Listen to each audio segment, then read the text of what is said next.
Bismillahirrahmanirrahim. Assalamualaikum warahmatullahi taala wabarakatuh. Nama saya Nurul Atika binti Azman, nombor matrik 046199. InsyaAllah pada hari ini saya akan membentangkan berkenaan dengan tajuk kajian saya iaitu tahap kefahaman masyarakat di Gong Badak terhadap pengamalan tarikat Naqsyabandiyah Khalidiyah.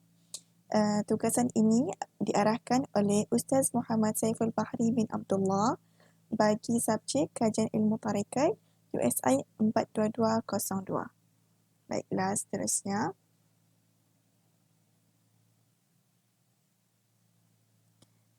Pada awalnya, dari sudut pengenalan, kajian ini akan berfokuskan untuk mengetahui tahap kefahaman masyarakat, khususnya di Gong Badak, terhadap tarikat Naqsyabandiyah Khalidiyah.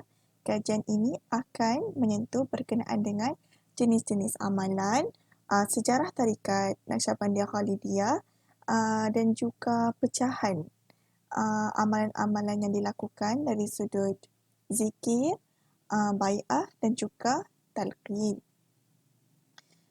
Baiklah, dalam surah Al-Hujurat ayat 15, A'udzubillahi minasyaitonirrajim.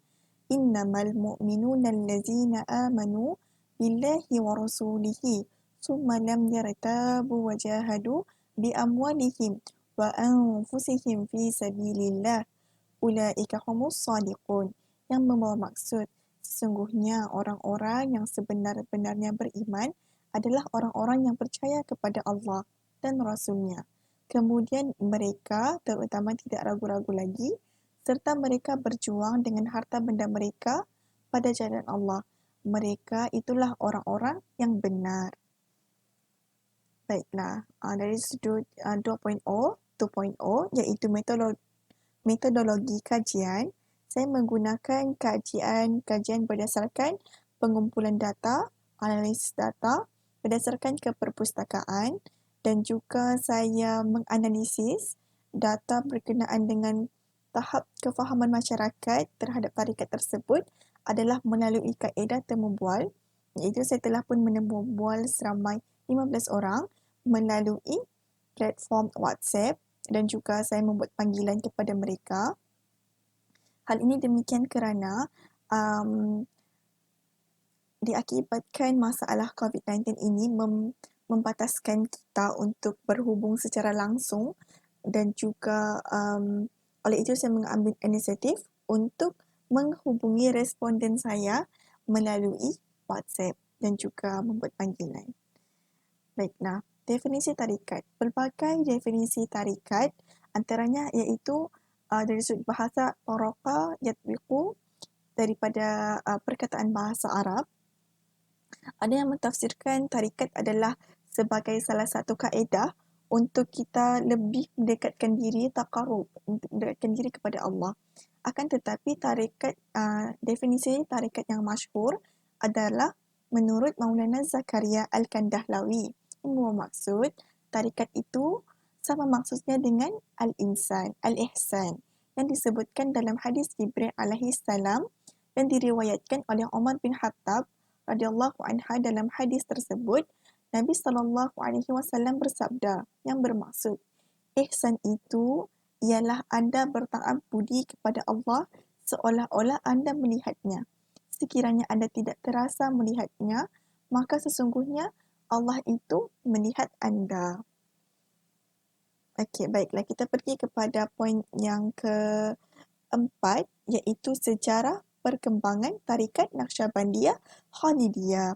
Semestinya kita semua sedia maklum setiap tarikat ini adalah pengasasnya dan tarikat ini diasaskan oleh Muhammad bin Bahauddin Al-Bukhara yang lebih dikenali sebagai Bahauddin Muhammad bin Muhammad Al-Husaini Al-Hasani Al-Uwaisi Al-Bukhara, iaitu dengan panggilan Shah Naqsyabandi. Ia dilahirkan di Rusia pada tahun 717 Hijrah dan telah pun meninggal dunia pada tahun 791 Hijrah di Bukhara, Rusia. Kalimah Naqsyabandi ini berasal daripada Parsi yang menggabungkan dua perkataan iaitu naqsh, lukisan dan juga band, ikatan.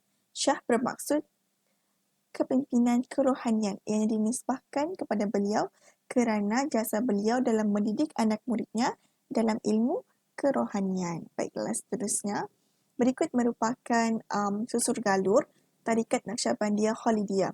Sebenarnya tarikat ini asalnya adalah daripada baginda Nabi Muhammad sallallahu alaihi wasallam, terbahagi kepada beberapa bahagian. Yang pertama adalah Siddiqiyah, iaitu bermula daripada zaman Abu Bakar sehingga Syekh Taifur Abu Yazid bin Isa al-Bistami. Seterusnya adalah Taifuriyah, bermula daripada Syekh Taifur sehingga Abdul Al-Halid Al-Gujdawani. Dan yang ketiga adalah Hawajakaniyah, bermula daripada zaman Abdul Al-Halid hingga ke zaman Muhammad Baha ad-Din Al-Husaini Al-Hasani. Dan yang keempat adalah Naqsyabandiyah, iaitu bermula daripada Muhammad Baha ad-Din hingga Ubaidullah Al-Ahrar. Dan yang seterusnya adalah Ahrariyah, iaitu bermula daripada Ubaidullah Al-Ahrar hingga Ahmad Faruqi. Mujaddidiyah, bermula daripada Ahmad Faruqi sehingga Khalid Al-Kurdi. Dan yang terakhir adalah Khalidiyah, iaitu bermula pada zaman Syekh Khalid Al-Kurdi hingga ke hari ini. Baiklah, seterusnya adalah berikut merupakan amalan dalam tarikat Naqsyabandiyah Khalidiyah. Dia terbahagi kepada 3 bahagian utama. Sebenarnya banyak lagi jenis amalan, tapi yang saya ingin fokuskan adalah 3 bahagian utama, iaitu dari sudut bai'ah. Bai'ah ni membawa maksud kepada ikat janji setia antara murid dan juga syekh, iaitu melalui bai'ah inilah mereka berjanji bahawasanya mereka akan menjadi pengamal tarikat Naqsyabandiyah Khalidiyah. Terlalu banyak proses yang mereka perlu lalui sebelum melaksanakan bai'ah ini. Antaranya adalah mereka perlu mengingati kematian, bermuhasabah diri, sentiasa beristighfar, dan tidak boleh berbicara perkara yang sia-sia sepanjang 7 hari, 7 malam. Dan sebelum melakukan proses bai'ah ini jugalah mereka perlu kerap bermuhasabah setiap malam, dan juga mereka perlu melaksanakan perkara yang ma'ruf dan mengelakkan daripada melaksanakan perkara yang mungkar. Baiklah, seterusnya adalah talqin. Kita perlu faham, talqin dimaksudkan di sini bukanlah talqin untuk kematian, akan tetapi talqin ini adalah peringatan daripada seorang syekh kepada muridnya, iaitu mengingatkan murid-muridnya agar beramal soleh untuk lebih agar dapat mendekatkan diri kepada Allah Subhanahu wa Ta'ala. Okey, baiklah. Amalan talqin ini adalah perkara yang perlu dilaksanakan dalam tarikat Naqsyabandiyah Khalidiyah. Okey, sebagai contoh, talqin ini terdapat juga dalam tarikat-tarikat yang lain seperti mana Qadariyah. Mereka menjadikan ikrar sebagai talqin yang ringkas dalam mengakhiri bai'ah. Okey, sebelum mereka melaksanakan proses talqin ini, amalan talqin ini, pada mulanya murid diarahkan untuk mandi taubat dan juga mengambil wuduk. Seterusnya, diarahkan untuk melaksanakan solat sunat taubat 2 rakaat dengan niat bertaubat dari segala dosa-dosa, dan perlulah mengingati dalam hati bahawa dia perlu memohon keampunan kepada Allah Subhanahu wa Ta'ala. Dan ada lagi lah susulan proses talqin ini. Baiklah, seterusnya yang saya adalah berkenaan dengan amalan zikir. Zikir di dalam tarikat Naqsyabandiyah Khalidiyah ini terbahagi kepada 2 bahagian, iaitu zikir isim zat dan juga zikir nafi wa isbat. Zikir isim zat ni adalah murid perlu mengamalkan zikir menyebut kalimah Allah sebanyak 5,000 kali dalam keadaan sir, iaitu secara senyap tanpa suara. Dan juga zikir ini perlu diamalkan setiap hari tanpa putus. Zikir ini adalah zikir merupakan peringkat permulaan kepada murid yang baru beramal dengan tarikat Naqsyabandiyah Khalidiyah. Dan seterusnya adalah Jumlah bilangan zikir ini adalah bergantung kepada tahap keimanan seseorang murid tersebut. Sekiranya murid tersebut semakin dia banyak zikir, maksudnya semakin bertambahlah keimanannya di sisi Allah Subhanahu Wa Taala. Dan yang kedua adalah zikir tauhid, iaitu zikir nafi wa isbat dengan membaca secara perlahan disertai dengan pengaturan nafas dan menyebutkan kalimah La ilaha illallah dan membayangkan jalan garis tubuh, iaitu permulaan dibayangkan kalimah La ilaha illallah tu daripada pusat. Pusat, kemudian sampai ke ubun-ubun, bunyi ilaha tu turun ke kanan dan berhenti di hujung bahu kanan. Berikutnya ilah dimulai dan turun melalui bidang dada sampailah ke jantung. Dan ke arah jantung inilah, kata Allah, dihujamkan dengan sekuat tenaga.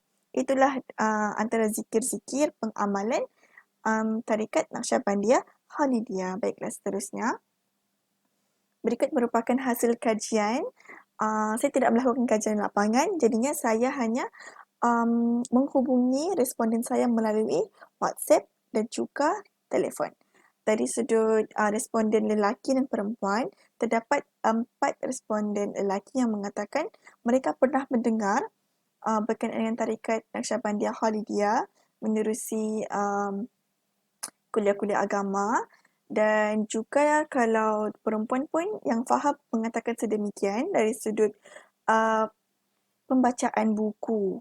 Akan tetapi terdapat juga insan maupun masyarakat yang tidak memahami kerana alasan mereka kurang terdedah dengan pengamalan tarikat Naqsyabandiyah Khalidiyah. Dan jumlah responden saya adalah seramai 15 orang. Tarikat Naqsyabandiyah ini telah pun tersebar ke seluruh negara dari sudut Eropah, Indonesia dan juga Malaysia. Tersebarnya tarikat Naqsyabandiyah Khalidiyah inilah kerana tarikat ini adalah berteraskan kepada Al-Quran dan juga As-Sunnah. Baiklah, berikut merupakan antara screenshot perbualan saya bersama dengan responden. Baiklah, akhirul kalam, wabillahi taufiq wal hidayah. Assalamualaikum warahmatullahi ta'ala wabarakatuh. Maaf salah dan silap dan semoga kita semua dipermudahkan segala urusan. Terima kasih.